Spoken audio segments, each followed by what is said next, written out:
Bismillah duraan dursa uummata Oromoo bakka jirtan marattuu salantaa islaamaatiin assalaamu alaykum warahmatullahi wabarakatuh. Qalbii xiyyaraatiin salaamaa. Eegas booda irraa maqaan kiyya yoona baruu feetamu haadha biishin fittiin jaama. Kan hin jiraadhus akkuma beekamu biyya hambaa magaalaa Hargeysaa keessa. Kan hin jiraadhu magaalaa Hargeysaa keessa. Har'a wantiin asitti dhiyaadheef uummata Oromoo yookaan ijoollee Oromoo qeerroo fi qarree Oromoo waan xiqqoo dagatamee jiru tokko akka kiyyaatti akka yaada kiyyaatti waan xiqqoo dagatamee jiru tokko ijoollee Oromoo yaadachiisuu fi wanti inni si yaadachiisuu fedhes akka hundi beeku hangafa gootota keenyaa Jaanadii Gammadaatii fakkaatoon isaa warreen Oromoo haalootan baay'een isaanii shira diinaatiin ukkaamsamanii achi hojjetan isaanii warra dhaban soona dhiboo kan ta'e hundi isaanii baay'een isaanii jiru. Duba hangafa nuti Jaanadii Gammadaatiin jalqabnee gaafii mootummaa Itoophiyaa irratti gaggeessaa ture bakka Jaanadii Gammadaa jiru akka nu ba'uuf gaafii nuti gaafachaa turre jabaa ture. Har'a eega haala biyya keessaa xiqqoo qabbanaa'een Jaanadii Gammadaatii fi fakkaatoon isaa gaafiin duraanii akka waan xiqqoo uummata Oromoo bira kan laaffatanitti fakkaatti. Yoo kalaafattee jirtu taates ilmaan Oromoo akka jabeessitanii ammallee gaafii akka duraan falmaa turtanitti deebiftanii isin gaafadha. Achiin booda har'a wanti isi yaadachiisu fedhe yaada kiyyeetti aansee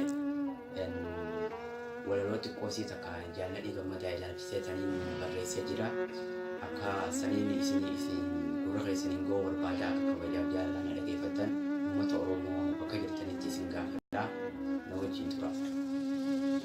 Karaa walaloo kun dabra. Mata dureen walaloo koo Jaanadii Gammadaa jira. Akkanatti jalqaba. Osoo reef kan arginu du'e jechuun ta'uu, osoo jiraan arginu jira jechuun ta'uu, warri dhugaa beektan gabbaa halluu himuu baatan ammoo waliif teenyummaa. Warri dhugaa beektan gabbaa halluu himuu baatan ammoo waliif teenyummaa.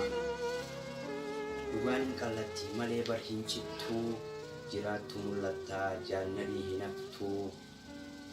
Jiraattu mul'attaa Jaanadii hin haftuu, barbaacha keen dhiisu hanga naaf mul'attu. Abdii murnadhi si arguun koon ooltu, si arguun koon ooltu.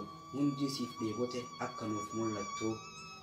Waan namaa hin hanne shiraaf jibbuun hojjenne. Dhugaa Oromootiif bari kan dhabamte teessee faarfamuu qabda malee Jaanadii hidhaan siin hin mallee.